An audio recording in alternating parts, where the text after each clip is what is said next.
원점을 동시에 출발하여 수직선 위를 움직이는 두 점 PQ의 시각 T에서의 속도 그래프. 지금 속도 그래프가 주어져 있습니다. P의 속도 그래프가 VT. 선생님이 따라 그려놨어요. 노란색 그래프이고, Q의 속도 그래프가 WT. 이 하늘색으로 그려진 겁니다. 그랬을 때 이 그래프가 다음 두 조건을 만족을 한대요. T가 4일 때 두 점 PQ는 출발 후 처음으로 만난다. 선생님이 앞에서도 설명을 했지만 위치와 속도와 가속도 간의 관계, 위치를 미분하면 속도. 적어볼까요? 이것도 한번 적어보겠습니다. 이거 중요한 거니까. 위치와 속도와 가속도 간에는 어떤 관계가 성립을 하냐면 위치를 미분하면 속도가 됩니다. 또 속도를 미분하면 가속도가 돼요.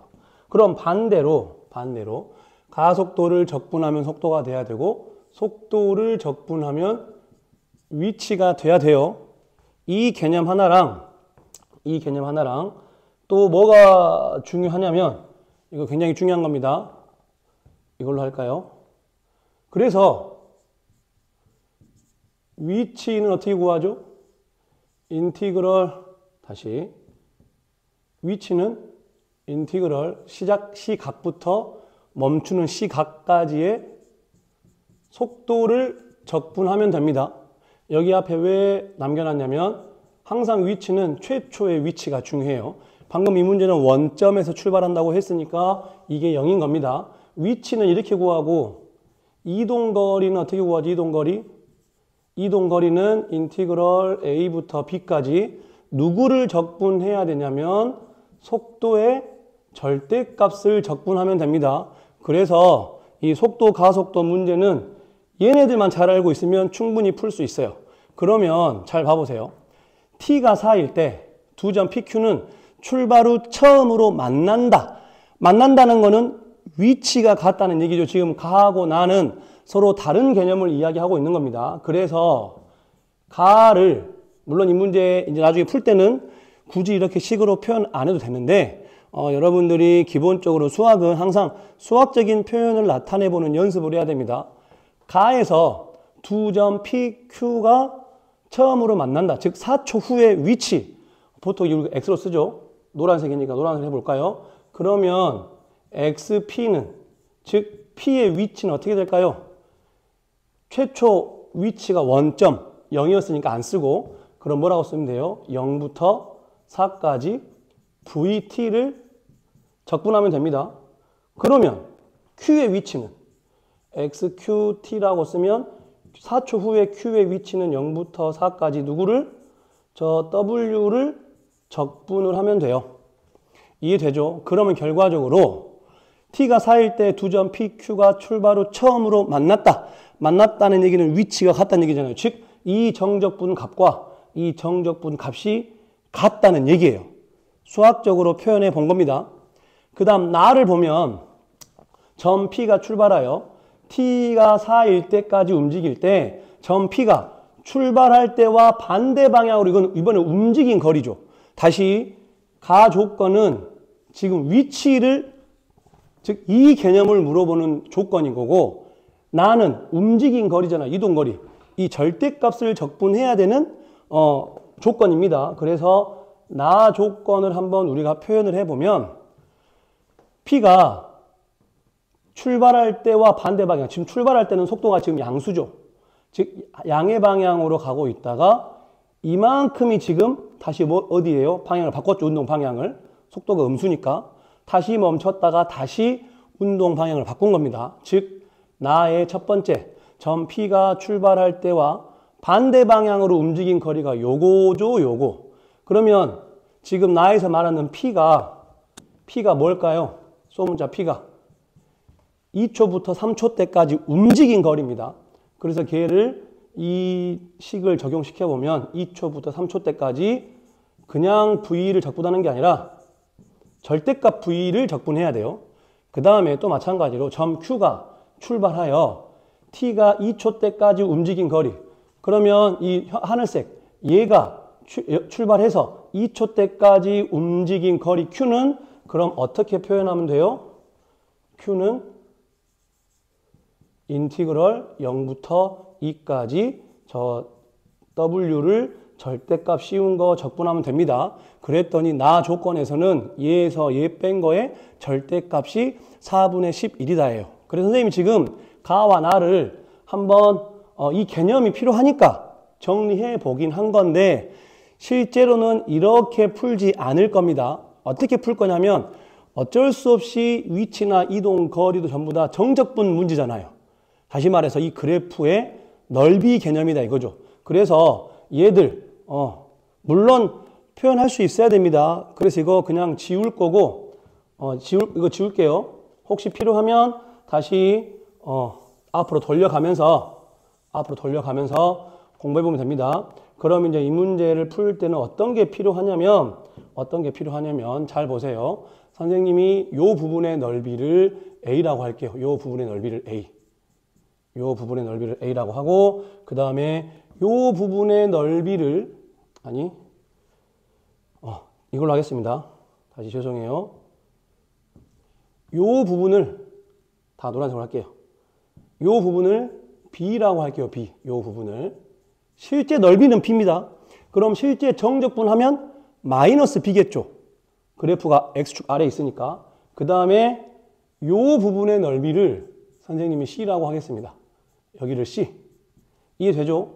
그리고 요 부분의 넓이를 A, B, C 여기를 D라 할게요. D.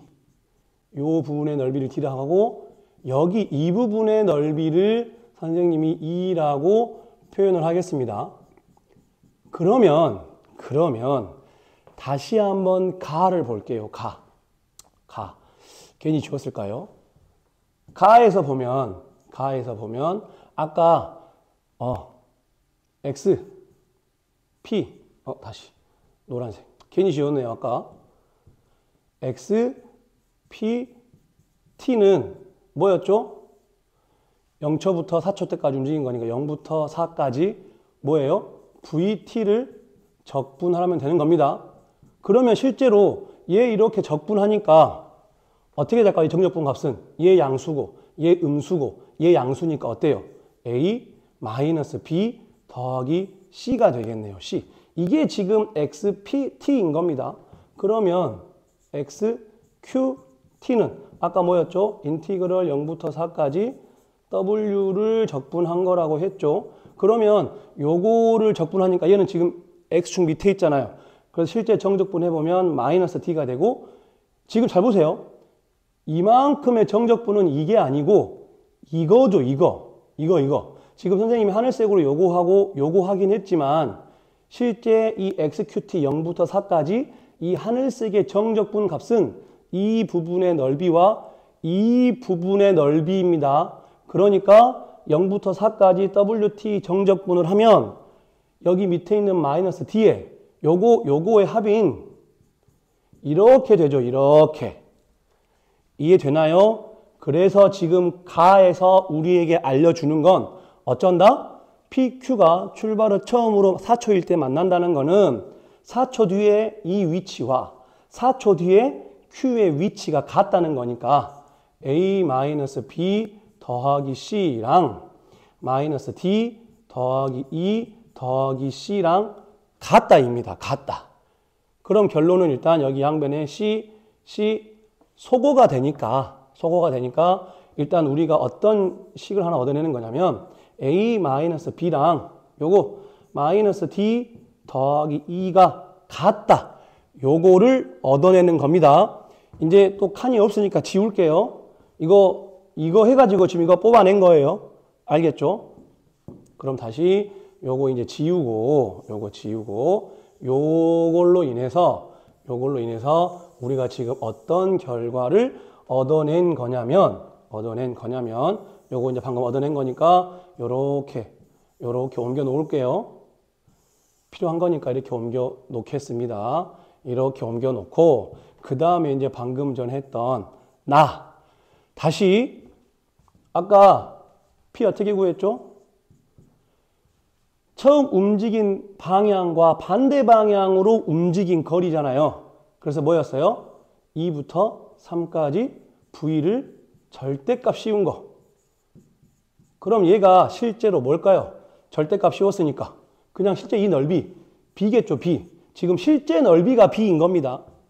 그러면 q는 어때요? q는 아까 q는 어땠죠? 인티그럴 2초까지 움직인 거리니까 0부터 2초까지 0부터 2초까지 움직인 거리니까 절대값 씌운 거 적분하면 되는 거고, 그럼 얘는 실제로 뭐예요? d겠죠, d. 그러면 나 조건을 보니까 p에서 q를 뺀 거, 즉 b에서 d를 뺀 거네요. b에서 d를 뺀 거에 절대값이 지금 4분의 11이다 라고 이야기하고 있는 거예요. 그래서 방금 전에 카에서 얻어낸 이 조건과 방금 전에 나에서 얻어낸 이 조건을 종합을 해보면 이것도 지우겠습니다. 필요하면 다시 영상 돌려서 보면 돼요. 지금 우리가 가와 나에서 얻어낸 조건 두 가지가 요겁니다. 요거 이제 이거 알고 풀 거예요. 이제 마지막 결론이에요. 분석 다 했고, t는 0에서 4까지 두 점 p, q가 움직인 거리를 각각 m과 n이라고 하자. 그럼 다시 이제 m은 뭘까요? m은 움직인 거리니까 0부터 4까지 움직인 거리, 이동거리 이거잖아요. 절대값의 정적분이래요. 그러면 절대값 정적분이니까 위에 있는 건 그냥 a일 거고, 요거 당연히 위로 올린 거니까 더하기 b가 될 거고, 그 다음 요거 c가 되겠죠, c. 이게 지금 m이 되는 거고, 그렇다면 n은 인티그럴 0부터 4까지 w를 절대값 씌운 걸 정적분한 거. 아까도 말했지만 오해하면 안 돼요. 요거 지금 밑에 있으니까 음수긴 하겠지만 절대값 씌워서 실제로는 d만큼 움직였을 거고, 요만큼입니다. 요만큼. 이거 아니에요. E와 C의 합이에요. 그래서 지금 우리한테 요거 둘의 M과 N의 차를 구하라는 거잖아요. M과 N의 차. 그러면 얘에서 얘를 빼면 어떻게 나와요? A 더하기 B 더하기 C에서 D 더하기 E 더하기 C를 빼라는 거니까, 그러면 C 소거될 거고 결과적으로 A 더하기 B 마이너스 D 마이너스 E라는 결과가 나오네요. 지금 우리한테 요 절대값을 지금 구하라, 그런 문제인 거예요. 알겠죠? 그런데 여기를 잘 보니, 방금 전에 풀었던 두 개를 잘 보니 어떤 결과가 나오냐면, 이거 다시 지우겠습니다. 칸이 없어서 이만큼을 지우고, 우리 보고 지금 이 두 가지의 결과를 가지고 요 값을 구해라 라는 문제인 건데, 지금 여기 보니까 A하고 여기 마이너스 2가 있네요. 잘 보세요. 여기에서 2를 넘기면 A 마이너스 2 되나요? 그리고 얘 넘어오면 B 마이너스 D가 되죠. 그러죠? A 빼기 2랑, 즉 이 넓이에서 이 넓이를 뺀 값하고 이 넓이에서 이 넓이를 뺀 값이 같대요. 그럼 지금 우리가 원하는 얘를 다시 한번 재구성해 보면 A 빼기 2에다가 뭐 한 거예요? B 빼기 D를 한 거죠. 다시 말해서 지금 이만큼의 값과 이만큼의 값이 똑같아요. 그걸 두 개 더했대요. 그럼 지금 무슨 얘기겠어요? 이 값은 결과적으로 2배의 뭐다? B 마이너스 D하고 똑같은 거죠. 얘랑 방금 전에 가를 살짝 변형해 보니까 A-2랑 B-D랑 같다는 결과를 얻었고, 그 두 개의 합이니까 2배 이거겠네요. 그런데 방금 전에 나에서 B 빼기 D의 절대값이 얼마다? 4분의 11이다. 그래서 얘가 4분의 11이 돼서 2 곱하기 4분의 11, 즉 2분의 11 되겠네요. 그래서 M-N의 절대값은 2분의 11 나오는 겁니다. 거기에 10을 곱했으니까 답은 뭐가 나온다? 55가 나온다. 이 문제 잘 이해가 안 되는 학생들은 다시 한번 영상을 돌려가면서 공부를 해볼 필요가 있는데, 중요한 건 이 개념들을 꼭 알아야 풀 수 있습니다.